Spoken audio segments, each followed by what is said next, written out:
Hello to Miss A to. Guys, pag nagla-live ako, nagtatanong, Miss A, bakit wala ka ng ulam of the day? Eto na. Hey, hey, hey.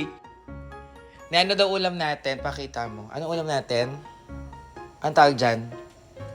Anong tawag dyan, Nay? Di tahong. Tahong, my favorite. Guys, ang tagal ko na hindi kumain ng tahong, parang 3 months.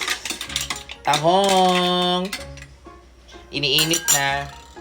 Kasi kain na kami ni nanay. At nasa lamesa na ang kapartner ng tahong ang clover. Chares. Etong tamban. Tinusta. May sawsawan na kamatis. Kanin na bahaw. Ininit sa microwave. Ay, wala yan. Tapos kakain na kami. So, anong ulam ninyo? So, ayan na ha. Ayan ang ulam of the day ko. So, baka sabihin nyo naman, Miss A, bakit hindi ka na nag-uulam of the day? Eh, kasi nga tinatamad ako. Araw-araw na. Simula bukas, simula ngayon, meron na akong araw-araw na ulam of the day. Holy with si Miss A to. Na hindi ka nagsukulay. Hindi ka susuklay ko nga lang ngayon.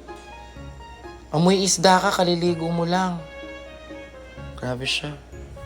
Taray niya.